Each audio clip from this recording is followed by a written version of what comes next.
Hi guys, and in this tutorial we will be installing WordPress on ImbaHost hosting from ImbaHost.com. So ImbaHost.com use cPanel. This is the industry standard of web hosting control panel, so the steps in this video will be the same on other web hosts, or at least should be the same. At the very least they will be similar steps. So visit ImbaHost.com to get some web hosting. They offer free hosting and paid hosting for a small fee per month. They are a great web host. I've been trying them out for a couple weeks now with minimal issues and zero downtime. So to install WordPress, the first step is we need to get hosting. And as I said before, I recommend ImbaHost.com. ImbaHost.com provide excellent hosting, including free web hosting, and we will be using those guys in this tutorial today. Then we need to download WordPress. WordPress is a free open source content management system. So to do that, we want to go to Google and go to WordPress. Then we choose WordPress.org, the blogging tool, publishing platform, and content management system. WordPress.com is a blog hosting service that runs the WordPress.org software. We then want to click download WordPress, or download WordPress 3.5.1, which is the latest stable version, and we want to download the zip file. So as that's downloading in our web browser here, we'll go back to ImbaHost.com, get some web hosting if you haven't done so already, and click Control. You then log in and go to your account here. We then click Services, My Services. Then, okay, so that means WordPress is done downloading. It's just opened the zip file in WinRAR. We don't need to unzip it just yet though, so we'll close that. So we're in My Products and Services. We'll just click View Details. Log into cPanel. If you missed that, it's the login to cPanel button just there. And no thanks, I'm fine. Then we scroll down to Files, File Manager. Click that and then press OK. This will open in a new tab, so we have our two tabs, the cPanel homepage here and the File Manager. So we need to upload a file into our file manager. If you have any other files in your web host here, we have an index.html file, because when you go to jack.imbahost.com, it's this page here sponsoring ImbaHost, because I haven't made a website yet. So it's this page here that is our current index.html. So if you have anything like that in your hosting account, just delete that and then choose Upload. A new tab opens again. We then click Choose File and find our WordPress zip file that we just downloaded. We then wait for that to upload. Whilst this is happening, we can close. Actually, no, we'll keep that open.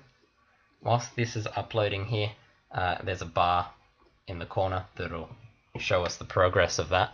We can go back to the cPanel main page, scroll down to databases, then MySQL databases, and let's check our list of things to do. So we have hosting, so we've done that. We have downloaded WordPress, that's uploading at the moment, so we can check that off. Now we need to set up the MySQL database. This we haven't done, and we'll be doing that now. A MySQL database is where WordPress stores all the information. So we just create a new database here. It's the first form. Type in a name for the database. Press Create Database. And your database name, it'll say add to the database, then whatever the database is called. Now you called the database main, or whatever you called it, but the full name is Jack IMBA, then underscore main. That's the full database name, and that's what we're going to need later on. So we'll copy that and paste it into our text document. Then we'll press go back. And now we need to add a database user. So again, we'll use the same username there, main. And again, the full username isn't just the main, which we've done, it's also the prefix at the beginning here, which includes everything up to the underscore. So our username, our full username that we're going to need when we install WordPress is going to be Jack IMBA_main. We then choose a password, or we can use the password generator, which is just here. Let's go advanced options here and just choose 10 characters, generate a password. So you can configure that to what you want using both uppercase and lowercase letters, numbers and symbols, and then how many characters the password actually is.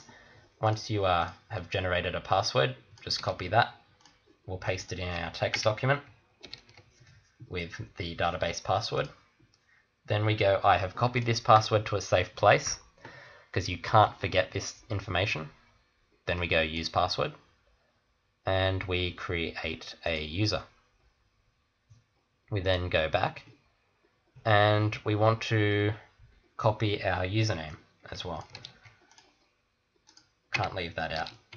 So our username here in this case is the same as our database name, but with yours it might be something different. Then we scroll down again, underneath add new user is add user to database, and we just select our user, which is main, and our database, which is main. Press add. Then we want to tick this all privileges box, make changes, and go back. So we have now set up our MySQL database. So this can be ticked off. We'll now check the upload. It's complete. So we can close this tab and reload the file manager tab to find this zip file. We then right click and press extract. Then we close that, and that extraction extracts into a WordPress folder. Now, if you don't want to install WordPress in a WordPress folder, we can just open the folder, press select all, then press move file, then just in this box here remove the WordPress part and the / so that it just says /public_HTML. Then we press move files, go up one directory, and we can delete that WordPress folder. Don't delete any of the other folders, because this is all WordPress. And if you delete any of these files or folders, WordPress will break, essentially. Then we want to visit your domain name, which in my case it's jack.imbahost.com, so we can just refresh that. And here, there doesn't seem to be a wp config PHP file, therefore we need to create this, so we just press create configuration file. Then we go let's go, and this is the information that you'll need: database name, database username, database password, database host. Luckily for us, we have all that information in our text document. So we press let's go. And so then we open up our text document. This is really handy. We'll move that to there, and we just copy in our data.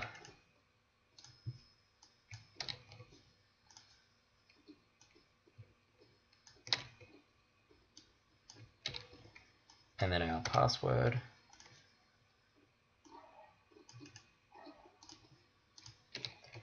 Then we get to database host. We just leave this as localhost. Then table prefix we can just leave as WP_. Then we press submit.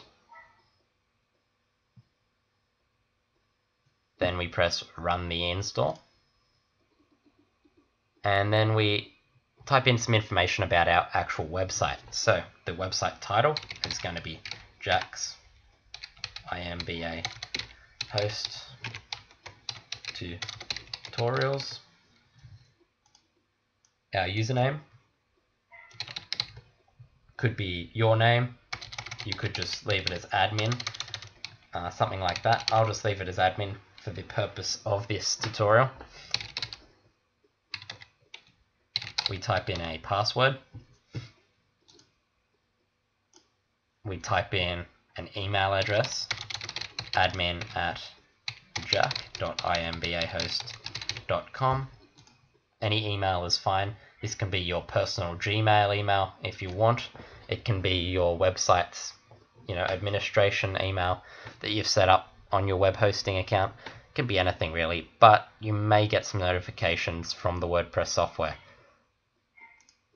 if this is your personal email, so just be prepared. You may get some potentially unwanted emails from the script, but it shouldn't be that bad. I like to keep it as like a separate work or admin email though.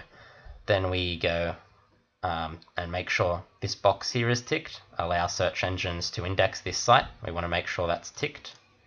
And then we press install WordPress.